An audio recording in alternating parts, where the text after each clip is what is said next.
পৰিষদে নাগৰিকত্ব সংশোধনী বিধেয়কখন আমি বিৰোধিতা কৰি আহিছোঁ আৰু আজি অসম বন্ধ জনোৱা বিভিন্ন জাতীয় জনগোষ্ঠীয় বন্ধ জনোৱা আমাৰ পূৰ্ণ সমৰ্থন আমি আগবঢ়াইছোঁ আৰু লগতে আমি এটা কথাই ক'ব বিচাৰিছোঁ কেব কোনো কাৰণতে মানি নলওঁ এই শাসনাধিষ্ঠ বিজেপি চৰকাৰখনে আমাক বলপূৰ্বকভাৱে যিটো ধৰণে জাপি দিব বিচাৰিছে কেব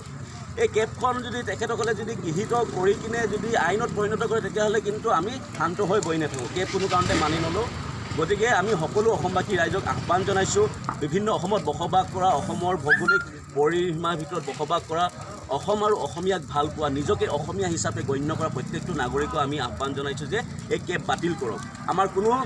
জনগোষ্ঠীক লৈ কিনে আমি বিৰোধিতা কৰা নাই আমি কেবক লৈ বিৰোধিতা কৰিছোঁ এইটো প্ৰথমটো কথা সকলোৱে জানিলোঁ যে কেব অসমত বসবাস কৰা কোনো জাতিকে জীয়াই ৰাখিবলৈ কিন্তু অসুবিধাৰ সন্মুখীন কৰিব গতিকে আমাৰ যি কলা কৃষ্টি সংস্কৃতি আমি অটুট ৰাখিব লাগিব গতিকে কেব আপোনালোকে সকলোৱে বিৰোধিতা কৰক সকলো ধৰ্মাৱলম্বী লোকে কেবৰ বিৰোধিতা কৰক এয়ে আমি আহ্বান